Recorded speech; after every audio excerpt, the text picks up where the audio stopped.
You're tuned in to the HR Bandit podcast, your one-way ticket to the latest and craziest in the world of work. In partnership with Timber Media, Podcaster for India Inc. is sponsored by Adrenaline E-Systems Limited.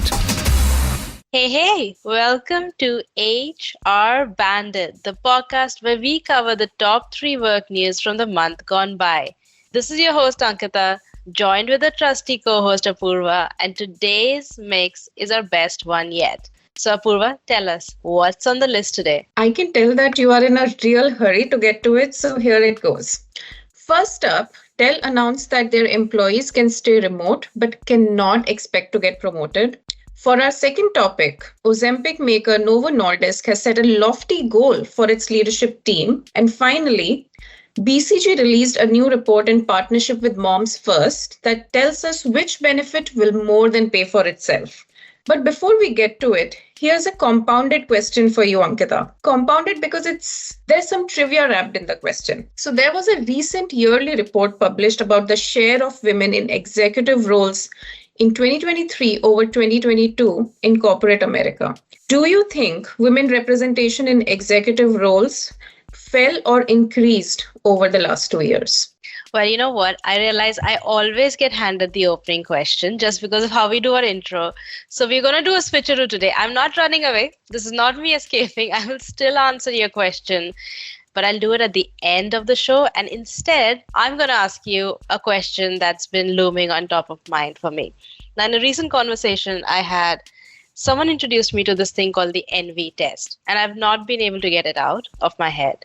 It basically says that the things you are jealous of is an indicator of what you truly seek in life. So, we go around searching for purpose and other things, and then start observing the things that make you really jealous. So it will take some practice for us to get to the true meanings. But can you tell us, what have you been jealous of recently? Okay, I did not see that coming.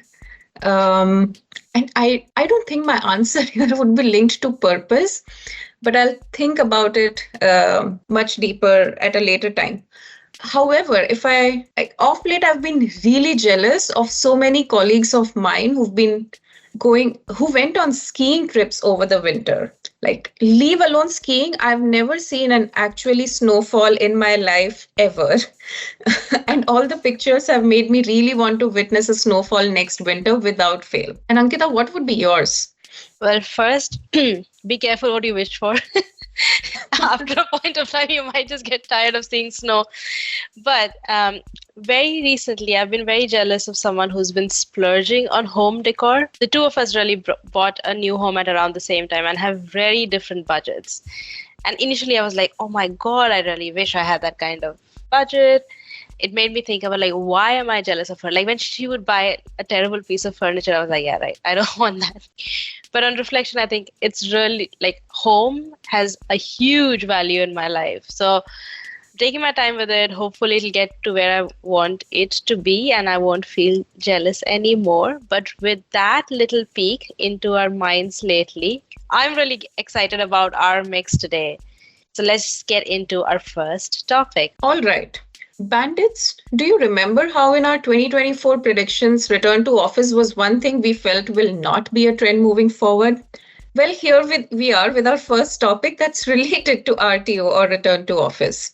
In a significant shift from its long-standing embrace of remote work, Dell has introduced a new policy mandating a return to the office for its staff. This marks a departure from over a decade of supporting a hybrid working culture, where approximately 10 to 15% of each team in Dell worked remotely. The policy outlines that from May, employees will be classified as either hybrid or remote. Hybrid employees are required to come into an approved office for about 3 days a week. However, those opting for the fully remote option will face significant career limitations, including ineligibility for promotions or role changes.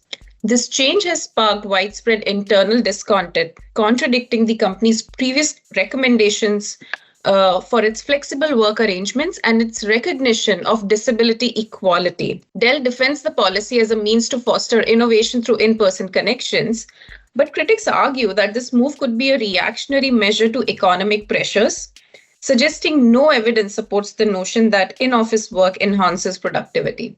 Employees, particularly those hired on remote contracts during the pandemic, expressed concerns over the feasibility of this mandate and its potential to disproportionately affect certain groups, notably women. Some see this as a strategy for quiet firing, encouraging resignations to avoid severance costs amid financial struggles. This pivot in Dell's remote work policy adds a significant chapter to the ongoing debate about the future of work culture post-pandemic.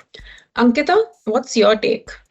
Well, I have a knee-jerk reaction, which I'm going to suppress. And a lot of words come to mind, especially when people cite innovation via in-person connections. And I'll tell you why, Apoorva, because you might relate to this. On your recommendation, I picked up the book Deep Work. Highly recommend everyone reads it. But I'm going to keep all my skepticism and opinions related to this announcement aside. I think what I have realized, and I think as HR professionals, we've got to recognize and then figure a way around it, is that I think we all know that the pendulum is swinging. We went fully remote in 2020, and then we've started creeping back. And I don't know, some organizations have pivoted to being in office full time. Dell is still in 3 days a week versus 5 days. And I think as organizations make these drastic shifts back into the office, we will really learn what's working and what's not. So in my head, I'm thinking of these as like the largest experiments ever taken in the world about what the office really means.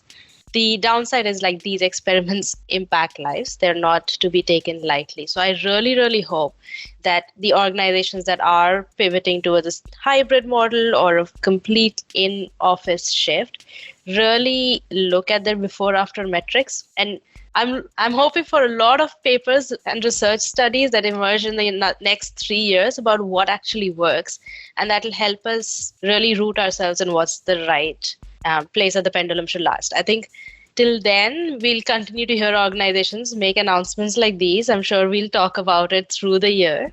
And yeah, that's really what I think is happening. Yeah, I do think it's clear that between working from office or working from home, the pendulum is definitely swinging towards working from office. But then I also wonder if this is a result of the pendulum swinging more towards employer-friendly practices versus employee-friendly. I mean, had we been in the Great Resignation right now, I can only imagine that no company would have taken such a step.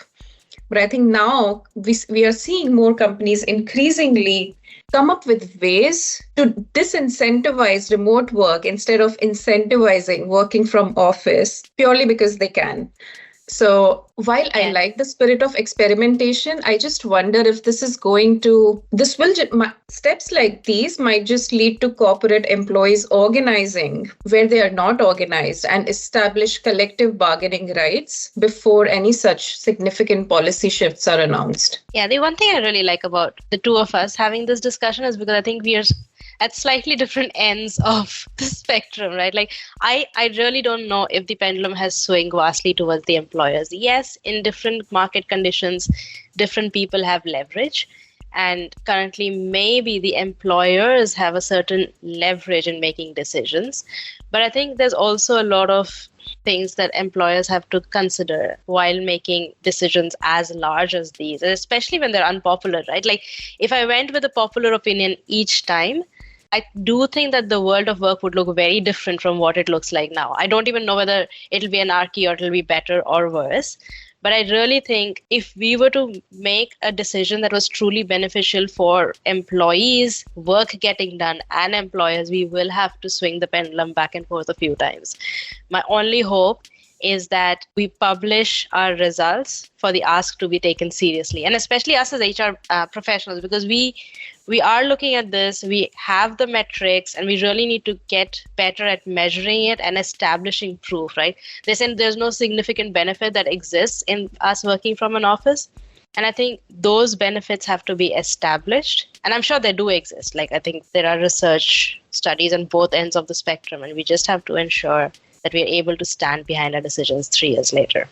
Yeah, I do like the point where studies like these or experiments like these will force us to come up with some metrics that will help us better understand what's a better way of working.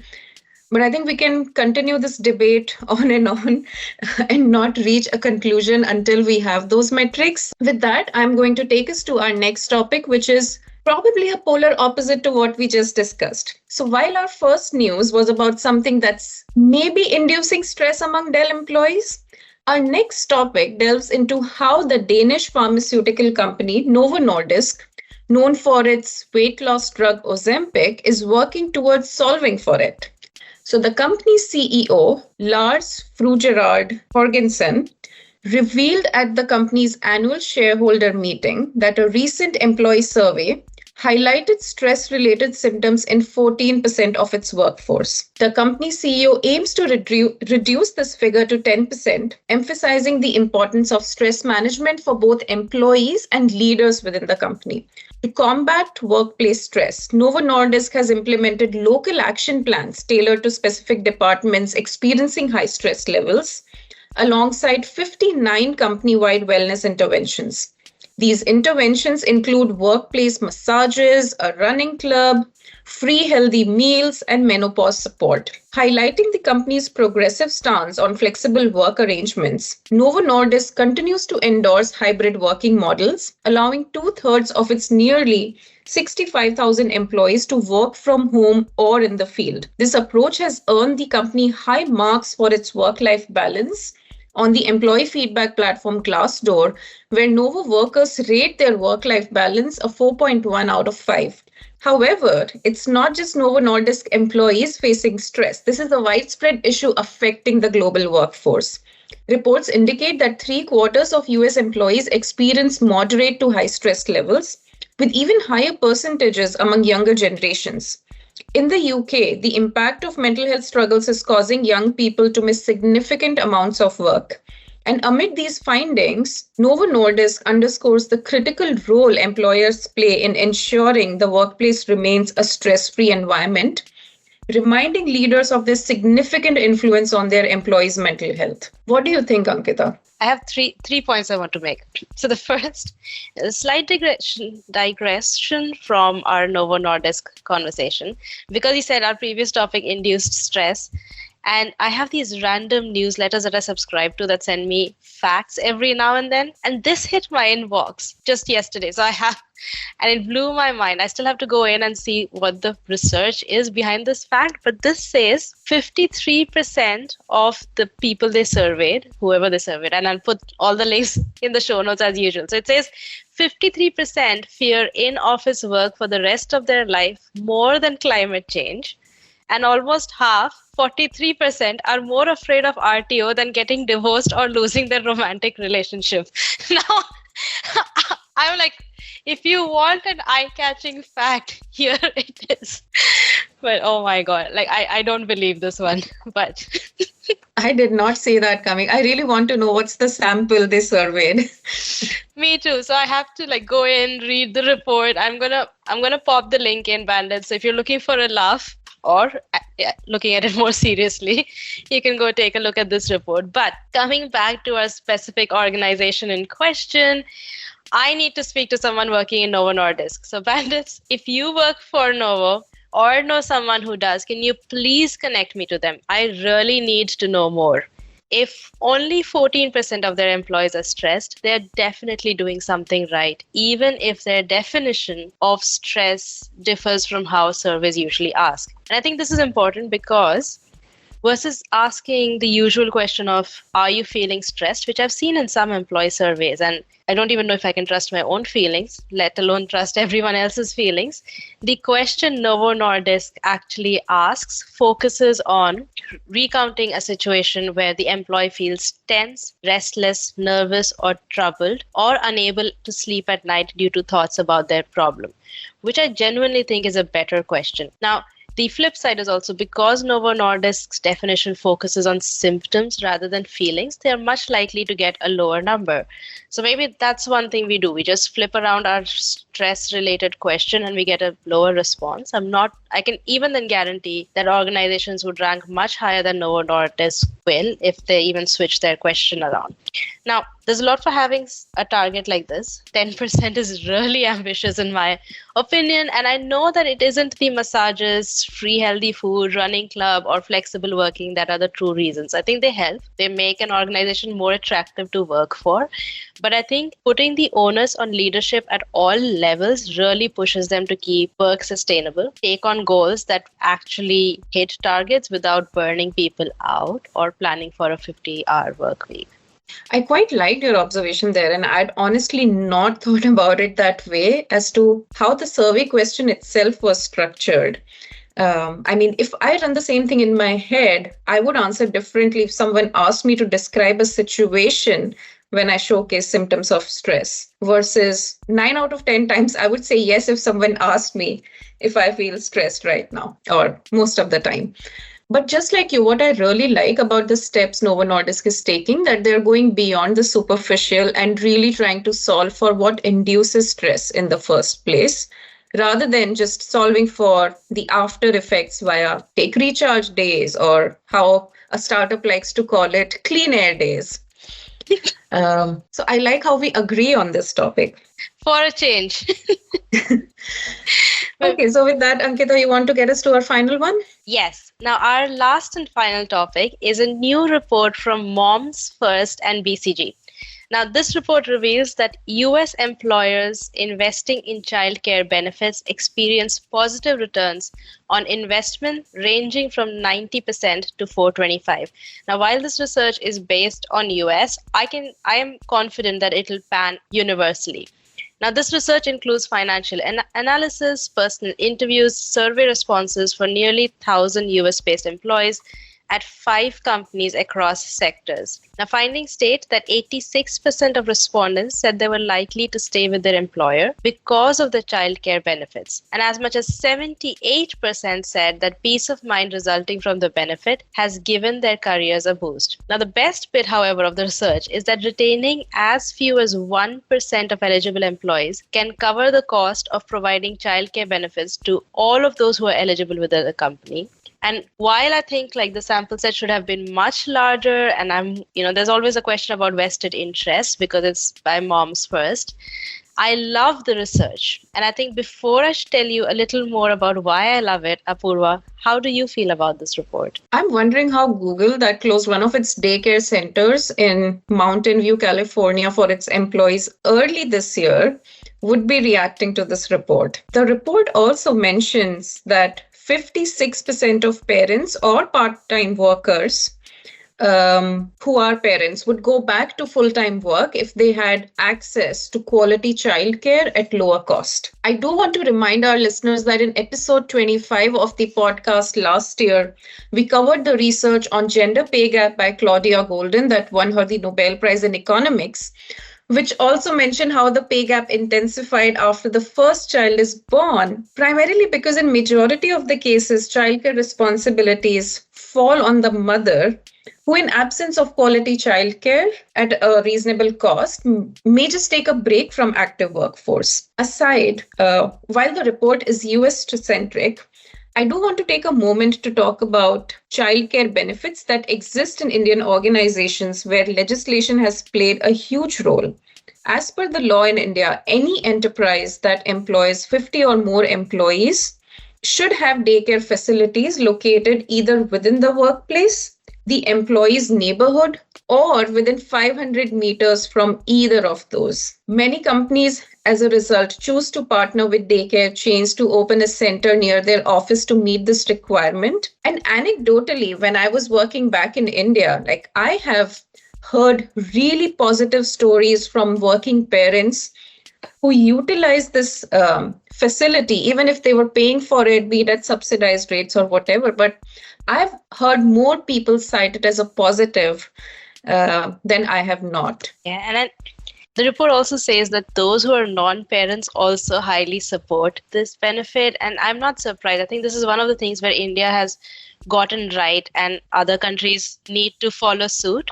So bandits, I would really recommend going through the report, along with all the other links that we have in the bottom. But what I really enjoy about this one is the way the research is done. So it gives us an insight into how we measure things we normally find very messy. Now, alternatively, when we have benefits that we want to launch within the organization, or even if we want to measure how existing benefits are running, these measurements can get really hard. Now, at the start of this year, we said that we really need to get better with measurement. And here we go. This is a report that has the great insight on how to do it. Now, you may have 1,000 employees within your organization. You may have more, which makes it a ripe field for doing a research study like this. You can most likely figure out how much hiring a team costs and how much turnover costs, and thus you can convince your leadership or even yourself, if you're the decision maker, that this is the benefit your organization can offer. And in especially, benefit offerings like these, where there's a whole bunch of anecdotal support along with the number support, it's absolutely amazing that you can convince both your left and right brains, and it's done. Yeah, I'm waiting for the day BCG or someone else releases an equally detailed and informed report on ROI of remote work versus in-office or hybrid work. But with this, Bandits, we are coming to an end of our HR bulletin for this month. We really had to try hard to limit to 3 key topics as there was so much else happening. But we intend to stick to this format where we do these bite-sized episodes every month to cover the top 3 news from the month gone by. So do leave us a comment after you finished listening as to what do you think about this format. And you're right. There was so much that happened in March. So before I get us out of here are 3 other things, Bandits, you should know today. First, Pinterest's new Chicago office is the talk of town. Now, I hope you've seen photographs. If you've seen the photographs, you know what I'm talking about. If you haven't, go take a look at their new office. It is literally what we call an envy office. And who knows, Apoorva, maybe if we had an office like that, we'd be running back into the office too. Secondly, as much as I don't want to talk about this, I don't think I'm going to get away from talking about the 4-day work week. So I'm giving up. 1 quarter in, I give up. Bernie Sanders announced last month that he'll introduce a bill to establish a standard 32-hour work week that will result in no loss in pay.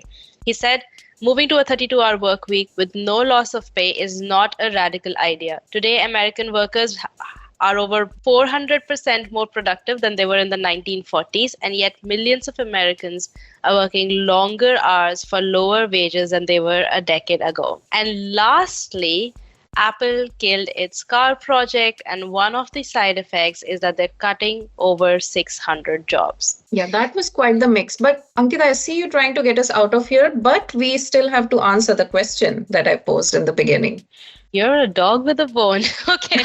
You asked me if women representation in executive roles fell or increased over the last 2 years.